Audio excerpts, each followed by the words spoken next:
llegó, está en el estudio, siempre se lo agradecemos mucho a la diputada del Partido Comunista, Alejandra Plasencia, y Alejandra Matus la va a entrevistar y yo veré si puedo meter la cuchara. Hola, Darío. ¿Cómo estás, Alejandra? Bien, muy bien, gracias. Partamos por esta pregunta. ¿Qué te parece la permanencia del general Yáñez en su cargo mientras el Ministerio Público ya tomó la decisión de formalizarlo, digamos, está Claro. esperando la audiencia?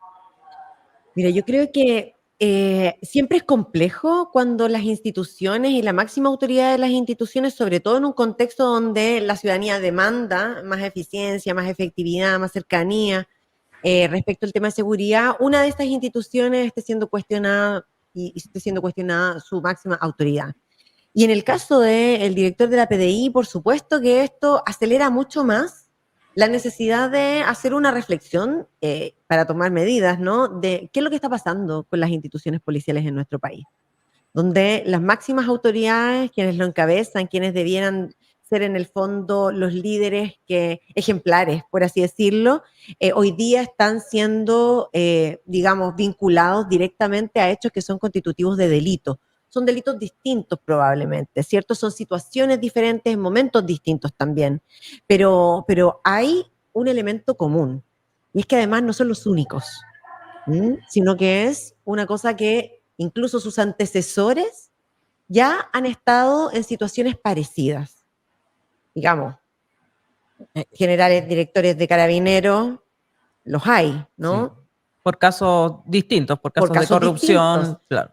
Pero son casos constitutivos de delitos que no sí. debieran ocurrir en una institución policial. Entonces, yo creo que, claro, la formalización del general Yáñez, que ya estaba anunciada hace mucho tiempo, y el gobierno fijó una línea, ¿no? Que era la formalización para tomar una decisión al respecto, porque la formalización lo que hace, entiendo yo, es poner los antecedentes sobre la mesa y clarificar sobre qué casos, sobre qué delitos, eso es lo que se le está investigando. Por lo tanto, es evidente que ahí se van a entregar los elementos, digamos, para tener el panorama completo, y el gobierno va a poder tomar una decisión al respecto, en particular el presidente de la República.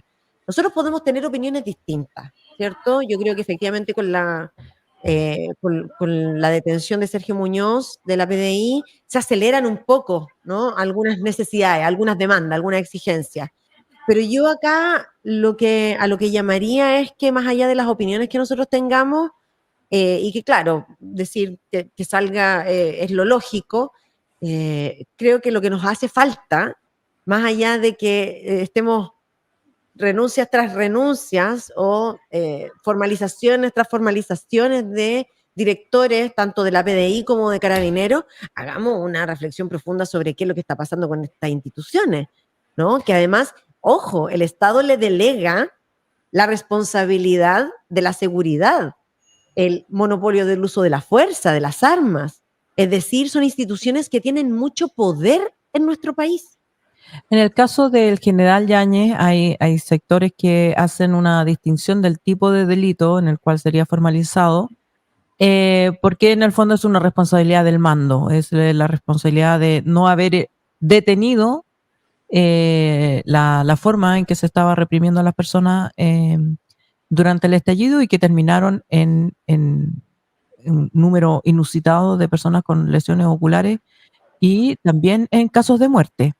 En ese caso, ¿qué te parece a ti la relativización de los delitos? Porque hay personas que consideran eso menos grave que el delito que se le imputó a Sergio Muñoz y por el cual fue formalizado, que es la entrega de información secreta y reservada a un abogado particular. A mí me parece que es evidente que son delitos y circunstancias distintas. Ahora, la gravedad de los hechos, a mí me parece que no es posible ser relativizada, sobre todo cuando hablamos de lo que significa violar derechos humanos, por ejemplo, y que se violaron derechos humanos durante el periodo de la revuelta social. Eso no solo lo hemos dicho quienes formamos parte, ¿no?, de una demanda que creo que es absolutamente vigente, ¿no?, de una sociedad que sea más justa, que tenga derechos sociales, entre otras cosas que todavía está pendiente, a mi juicio. Sin embargo, la violación de derechos humanos no puede ser relativizada en su gravedad, sobre todo, como tú has dicho, con daños irreparables, mutilaciones a personas que, digamos, les cambió la vida radicalmente, y personas, además, que incluso fueron víctimas de asesinato, por así decirlo, ¿no? Como consecuencia de esta violación a los derechos humanos. Entonces, creo que relativizar lo que significa el que en nuestro país nuevamente hayan habido violación a los derechos humanos por parte de la institucionalidad, por parte del Estado de Chile, creo que es preocupante, porque en el fondo es como si no hubiéramos aprendido nada. Y la realidad histórica de Chile es muy reciente todavía en este ámbito. Creo que todavía hace falta mucho reconocimiento de la falta de verdad, de justicia, de reparación, y luego vienen las violaciones a los derechos humanos en un contexto de revuelta social, y a mí me parece que relativizar la gravedad de eso siempre nos puede llevar a situaciones peores. Entonces, la responsabilidad del mando, claro que es importante.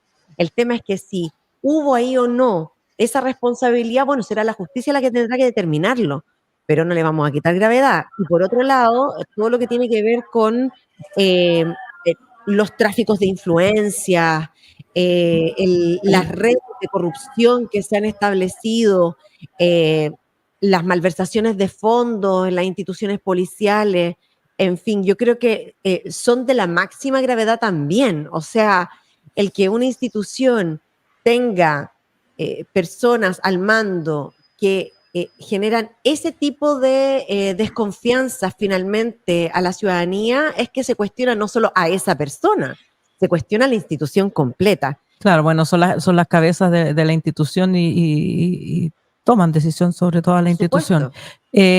En el contexto de un gobierno que no tiene mayoría parlamentaria y tal vez, digamos, aún se ha reducido su fuerza con los últimos acontecimientos, tanto en la Cámara como en el Senado, ¿qué posibilidad tiene el gobierno o las fuerzas políticas que lo apoyan realmente de empujar que haya reformas, mejoras a la policía? Porque ya no hablemos de refundación, ¿no?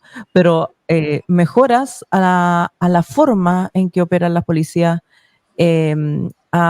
Por ejemplo, que no dependa de la voluntad del jefe policial si renuncia o no, sino que esté preestablecido, que en el caso que sea formalizado, es decir, formalizar significa que ahí los antecedentes son de una entidad tal que hacen presumir la comisión de delitos, o sea, es un estándar superior a la mera imputación, a la mera presentación de una querella, claro. Por una querella en tu contra, claro, claro, claro, pero la formalización es cuando el Ministerio Público llega a la conclusión de que ha existido la posibilidad de la comisión de delito. Anteriormente se llamaba procesado, o sea, un jefe policial procesado no podía mantenerse en su cargo. ¿Qué posibilidad hay de hacer por lo menos ese hecho como un acto legal? Jefe policial formalizado debe dejar su cargo independientemente del gobierno que esté de turno, independientemente de la voluntad o de la buena onda que haya con un jefe policial. Hoy día yo creo que esa discusión todavía no se ha abierto. Creo que nos estamos quedando lamentablemente en los casos, ¿no? Como si fueran casos aislados. Y yo creo que no son casos aislados. Es decir, si uno mira y pone en internet la cantidad de casos relacionados con delitos que se han cometido en ambas instituciones, son altísimas. Entonces yo creo que aquí no tenemos que obviar el hecho de que si queremos que realmente las policías no solo cumplan con las expectativas de la ciudadanía en términos de imagen, ¿no?, sino que de efectividad, de que sean cada vez más profesionales, que tengan posibilidad de tener mejores capacidades operativas, que respondan a los nuevos tipos de criminalidad. Y eso aparejado de transparencia, probidad, rendición de cuentas, mayor control civil. Hoy día las policías gozan de una excesiva autonomía y eso es parte de la constatación también, que es, tiene que estar en el debate, en la discusión. Entonces, cuando uno dice reforma a las policías, no habla de cambiar una policía por otra. Eso no es así, ¿no? La reforma a las policías tiene otro sentido, y es que sean policías que sean policías modernas, capaces de adaptarse, avanzar, profesionalizarse, tener condiciones laborales, tener medios de protección, estar con una formación adecuada a los temas que hoy día son parte de la realidad de nuestro país. Por ejemplo, violencia intrafamiliar. Cuando se habla de violencia de género, y algunos ridiculizan lamentablemente con lo doloroso que es, hablamos de formación en un ámbito que es cada vez más frecuente o más visible dentro de las familias chilenas. Entonces, hablamos de temas que son muy concretos y que hoy día parece que cuando se nombran existe una posición en contra de las policías. Y el presidente lo dijo, es decir, yo creo que hay que aquí relevar el hecho de que el presidente, cuando plantea la necesidad de la reforma, lo que digamos, como continuidad a una cosa que ya se había concordado incluso en el gobierno del presidente Piñera, ¿no? Sí. Si esto viene desde antes, que esto no es contra las policías, esto es en favor del desarrollo de las policías como institución mandatada por el Estado a proteger a las personas. Pero ¿qué posibilidad política concreta hay de que eso se pueda hacer en el actual distribución de Yo creo poder? que podemos avanzar en algunas materias y de hecho yo creo que se ha avanzado. No todo lo que se quisiera, porque evidentemente hay, digamos, cosas que dependen de la voluntad de otros y no solo del gobierno, pero hemos avanzado. De hecho, mejorar las condiciones básicas, digamos, de funcionamiento de las policías, principalmente carabineros, que es quien está más en contacto con la comunidad, fue uno de los primeros pasos que dio el gobierno. O sea, los presupuestos históricos, que parecen no ser nada, pero es mucho, los presupuestos históricos en los últimos 2 años que hemos aprobado el presupuesto de la Nación han sido justamente para generar condiciones básicas que no existían. Es decir, esto es una cosa que se repetía mucho, pero, o sea, que más de la mitad de los autos de los carabineros en Chile estuvieran malos, ya es como, no tenéis nada, ni lo mínimo para funcionar. O sea, se les han dado medios de protección corporal, ha habido, digamos, condiciones de mejoramiento para la función policial. Eso no quiere decir que sea suficiente, ¿no? Porque En general también en la política de los gobiernos, eso es lo más fácil de hacer y lo que se hace gobierno tras gobierno. Pero no se hacía. Sí, no, sí se hacía. O sea, el tema es que está la foto ahí, entrega de autos en la Plaza de la Constitución. Claro, pero del gobierno de Sebastián Piñera, autos que quedaron inutilizados, sí, que no tenían posibilidad de mantención. Entonces tampoco podemos hablar de cosas que, a ver, la cultura de lo desechable, yo creo que deberíamos desecharla, eliminarla. Sí. Entonces, que cuando tú haces una inversión, no sea solo para la foto, sino que sea una inversión que sea posible de, digamos, de perdurar en el tiempo. Y yo creo que ahí es donde sí se enmendó una forma, una mirada de poner los recursos. Pero además, hacerlo con criterio de equidad, de justicia social, porque también, ojo, que los temas de seguridad también son temas en los cuales se refleja la desigualdad en nuestro país. Porque resulta que las poblaciones abandonadas por el Estado durante mucho tiempo probablemente, en lugares de nuestro país donde el Estado dejó de tener presencia, dejó de invertir, dejó de entregar seguridad social a las personas, dejó de promover empleo, en esos lugares es donde avanzó la posibilidad de instalación de bandas criminales vinculadas al narcotráfico, en algunos sectores de crimen organizado, y por cierto, eso es porque el control territorial se toma donde el Estado ha abandonado. Alejandra. Sí. Alejandra Plasencia. Dame un segundito. Ale, quisiera preguntarte, cambiar bruscamente de tema, volvamos un poco a la realidad de la Cámara de Diputados. Me interesa mucho más lo que está pasando con el Partido Comunista, además con esta noticia que tiene en el fondo en la cosa práctica respecto a lo que va a pasar con la votación de la presidencia de la Cámara, que dirá, cuéntanos por favor cuándo se va a realizar, pero también, por supuesto, todo el morbo que hay de fondo y toda la tensión, porque ya en el momento en que le tocaba la presidencia del Partido Comunista, que era en el segundo de los 6 periodos en el cual se dividió, ¿cierto?, esta legislatura, sencillamente no pudo asumir Carlos Cariola porque no estaban los votos y tuvo que asumir Vladimir Osevich, y todo parece indicar las sensaciones que esto va a suceder nuevamente. Te pregunto, que nos cuentes primero los hechos, cuándo se va a votar esto, si ya tiene definido el Partido Comunista cuál sería su carta para presidir la Cámara, y lo que más me interesa es si tú crees que esto va a flotar o en realidad nuevamente el anticomunismo vigente se va a imponer y no va a asumir algún militante de la tienda de Recabarren en la presidencia de la Cámara. Sí, mira, nosotros estamos haciendo todo lo que está a nuestro alcance para que el acuerdo se cumpla. Entiendo, y así nos lo han expresado incluso públicamente, no solo en la interna de las conversaciones, el apoyo de todos los sectores oficialistas, incluida la democracia cristiana, que ellos han firmado este acuerdo porque entienden que no da lo mismo quien presida, en este caso la Cámara de Diputados y Diputadas. Ya vimos lo que pasó en el Senado, el que la derecha y los sectores ultraconservadores se hagan de, en este caso, la Cámara de Diputados, sería un perjuicio importante para lo que estábamos hablando relacionado con las reformas. El tema de seguridad es uno de ellos. O sea, tenemos, ¿qué es lo que quiero decir con esto? Cuestiones tan importantes como el Ministerio de Seguridad Pública, que se está tramitando hoy día, va a cambiar concretamente en lo cotidiano la forma en la que llega o no llega, ¿cierto? Nosotros esperamos que llegue la seguridad a las personas en los distintos lugares de nuestro país, porque es un ministerio especializado en el ámbito.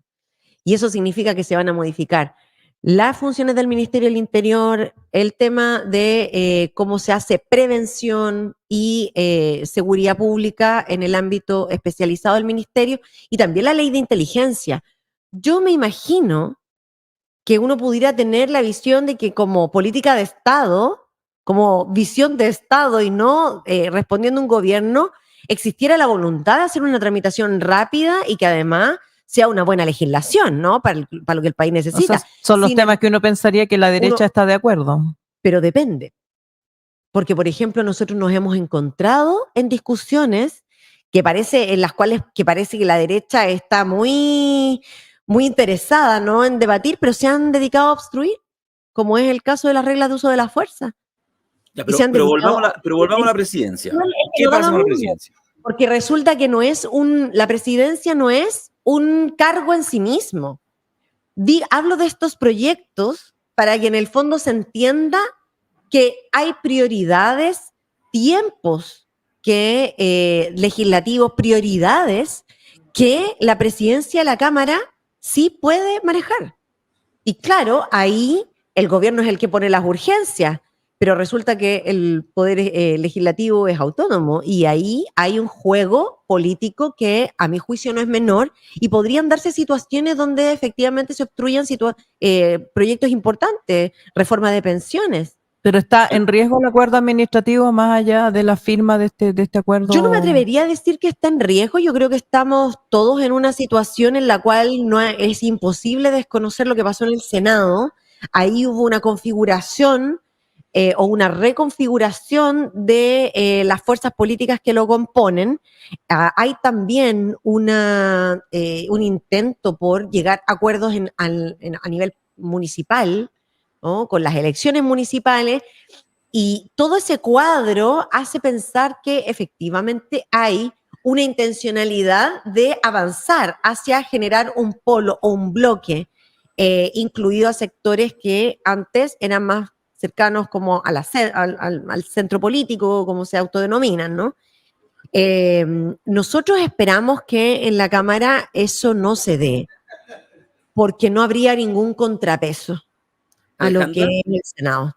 Ya, de acuerdo, pero respeten los acuerdos, si al final sí. uno hace promesas, ¿cierto? Está siempre con una calidad ética, moral, que intenta validar a partir de la palabra empeñada y nosotros esperamos que eso ocurra. Para ir cerrando, ¿tienen ya definido el nombre como Partido Comunista? ¿Cuál sería él o la candidata para presidir la Cámara? No, todavía no. No, Ya.